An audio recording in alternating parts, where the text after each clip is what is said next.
ഉക്രൈനിലെ കൂടുതൽ നഗരങ്ങൾ പിടിച്ചെടുത്ത് റഷ്യ.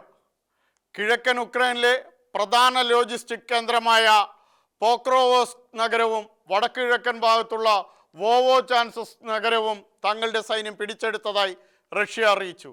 അതേസമയം യുദ്ധം അവസാനിപ്പിക്കാൻ വേണ്ടിയുള്ള സമാധാന ചർച്ചകൾക്ക് കൂടുതൽ പിന്തുണ നേടാൻ യുക്രൈൻ നേതൃത്വം വിദേശ നേതാക്കളുമായി കൂടിക്കാഴ്ച നടത്തി.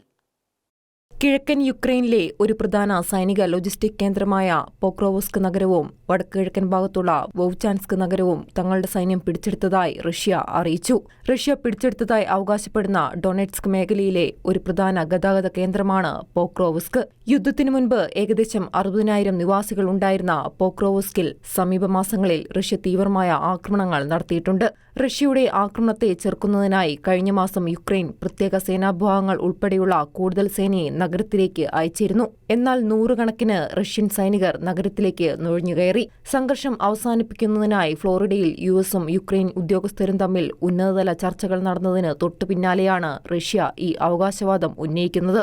അതേസമയം ട്രംപിന്റെ 28 സമാധാന പദ്ധതി പ്രകാരം കിഴക്കൻ ഡോൺബാസ് മേഖലയിലെ യുക്രൈന്റെ കൈവശമുള്ള പ്രദേശങ്ങൾ വിട്ടുകൊടുക്കേണ്ടി വരുന്നത് ഏറ്റവും ബുദ്ധിമുട്ടുള്ള കാര്യമാണെന്ന് സെലൻസ്കി ആവർത്തിച്ചു. അതിനൊരിക്കലും സാധ്യതയില്ലെന്നും അദ്ദേഹം പറഞ്ഞു. ഫ്രഞ്ച് പ്രസിഡന്റ് ഇമ്മാനുവൽ മാക്രോണിനൊപ്പം നടന്ന സംയുക്ത വാർത്താ സമ്മേളനത്തിലായിരുന്നു സെലൻസ്കിയുടെ പരാമർശം. യുദ്ധം അവസാനിപ്പിക്കാൻ വേണ്ടിയുള്ള സമാധാന ചർച്ചകൾക്ക് കൂടുതൽ പിന്തുണ തേടാനാണ് സെലൻസ്കി ശ്രമിക്കുന്നത്. ഇതിനിടെ യുക്രൈൻ പ്രതിരോധ മേധാവി ഉൾപ്പെടെയുള്ളവർ യൂറോപ്യൻ പ്രതിരോധ മന്ത്രിമാരുമായി ബെൽജിയം തലസ്ഥാനമായ ബ്രസൽസിലും നിർണായക ചർച്ചകൾ നടത്തി. യുക്രൈന്റെ ഒരു ഭാഗം റഷ്യയ്ക്ക് വിട്ടുകൊടുക്കാതെ ഒരു ഉടമ്പടി ഉണ്ടാക്കാനാണ് യൂറോപ്യൻ സഖ്യകക്ഷികൾ ആഗ്രഹിക്കുന്നത്.